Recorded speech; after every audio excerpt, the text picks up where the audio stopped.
बिस्मिल्लाहिर्रहमानिर्रहीम अस्सलाम वालेकुम। ये जी कंपनी के जो मुतासरीन हैं वो काफ़ी खुश थे सीईओ साहब की बेल से। अब वो कुछ बेचैन हो गए हैं। उसकी वजह यह है कि उनका शायद ख्याल था कि जैसी सीईओ साहब की बेल होगी उनका विड्रॉ स्टार्ट हो जाएगा और वो एकोमोडेट हो जाएंगे। ऐसा नहीं हुआ, ना हो सकता था।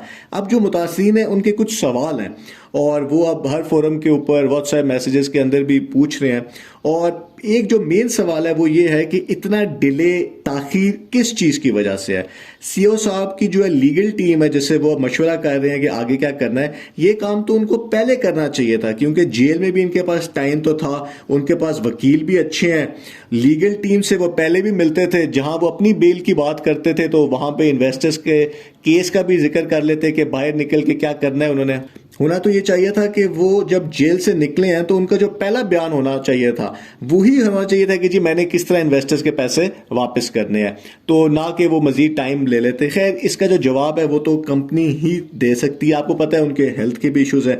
अब जो दूसरा एक ग्रुप है कंपनी के अंदर जो मुतासरीन को ही रिप्रेजेंट करता है, उन्होंने कहा है कि जी सीईओ साहब साफ साफ बताएं कि उनके पास कितने पैसे हैं और वो देंगे या नहीं देंगे, क्या वो दे भी सकते हैं, वरना हमारे पास और ऑप्शंस हैं। हम लोग अपना फ्यूचर का प्लान बनाएंगे, हम लोग इस्लामाबाद हाई कोर्ट जाएंगे, सुप्रीम कोर्ट जाएंगे और बेल भी कैंसिल करा देंगे। क्या वो ये कर सकते हैं? देखें, ये जो केस है ये इस टाइम इस्लामाबाद की एहतसाब अदालत के अंदर चल रहा है। नैब ने ये केस फाइल किया है। अवाम से फ्रॉड का ये केस है जो कि एहतसाब ऑर्डिनेंस के तहत इसका फैसला होना है। और जब तक इसका फैसला नहीं आता कोई दूसरी अदालत जो है इस केस के अंदर ज्यादा मुदाखलत नहीं कर सकती। आपको याद होगा कि एक साहब कोई 3 महीने पहले इस्लामाबाद हाई कोर्ट गए थे और उन्होंने एहतसाब यही कहा था वहां पे कि जी इनके सीईओ साहब के खिलाफ एक्शन लिया जाए, लेकिन इस्लामाबाद हाई कोर्ट ने उनको कोई रिलीफ नहीं दिया था और यही कहा था कि जी ये केस तो नैब में चल रहा है, आप अपना सबूत जो है वो नैब के पास जमा कराएं।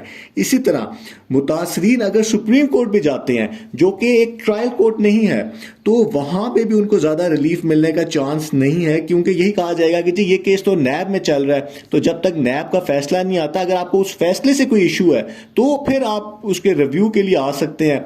लेकिन जो सुप्रीम कोर्ट है वो भी इस केस के अंदर बहुत ज्यादा इंटरफेयर नहीं कर सकती।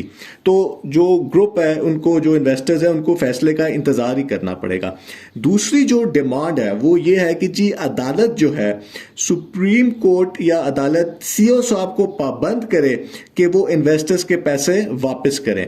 तो यहां पे ये देखने की बात है कि अदालत जो है ये पाबंद नहीं कर सकती क्योंकि सीईओ साहब की लीगल टीम तो ये कह रही है कि हमने कोई फ्रॉड किया ही नहीं है। तो जब फ्रॉड ही नहीं किया तो किस तरह वो इतने ज्यादा लोगों को पैसे वापस करें? इसका तो मतलब है कि वो मान रहे हैं कि जी मैंने फ्रॉड किया है या तो मैं पैसे वापस कर रहा हूं। आप ये देखें, जो इतना अर्सा ये केस चला था इस्लामाबाद हाई कोर्ट के अंदर, बेल का केस, वहां पे तो कंपनी ये कहती थी कि ये नैब का केस ही नहीं है, ये तो हमसे थोड़ी बहुत गलतियां हुई या जी हमसे कुछ हो गया तो एससीसीपी ने भी इस पे एक्शन ले लिया है तो अब ये केस खत्म है। तो नैब कहां से बीच में आ गई? तो कंपनी जो है वो ये मान ही नहीं रही कि हमने कोई क्राइम किया है और इसीलिए तो उन्होंने इस केस को वो फाइट कर रहे हैं। और जब केस का जब तक फैसला नहीं आता तो कैसे अदालत जो है वो पाबंद कर दे कि जी ये पैसे इन्वेस्टर्स को वापस करें?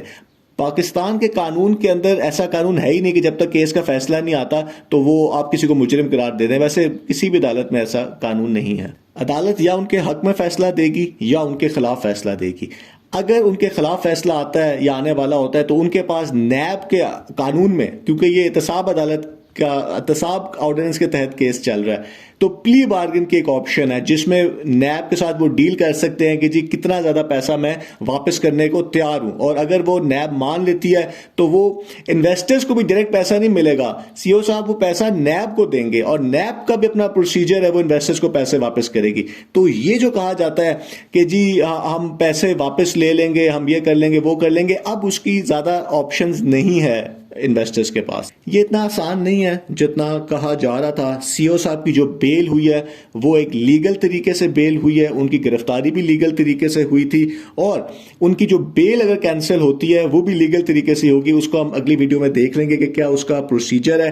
अब वो लोग जो पहले कह रहे थे कि जी सीईओ साहब को बाहर आने दें, वो हम उनसे पूछेंगे, अगर उन्होंने पैसे ना दिए तो फिर हम ये कोई एक्शन लेंगे, अब उनके पास सिवाय इंतजार करने के बहुत ज्यादा ऑप्शंस नहीं है और और ये उम्मीद तो सभी कर रहे हैं कि जी सीईओ साहब के पास कहीं पैसे होंगे जहां से वो पैसे निकाल के इन्वेस्टर्स को दे देंगे, क्योंकि उनकी कमिटमेंट है। वो जो लीडर्स हैं वो कहते हैं कि जी उन्होंने कमिटमेंट कभी अपनी नहीं तोड़ी है। ये अलग बात है कि हमारे पास कुछ एविडेंस हैं कि माजी में कि वो पैसे वापस नहीं कर सके थे, लेकिन चले देखते हैं इस दफ़ा क्या होता है। जी बहुत बहुत शुक्रिया।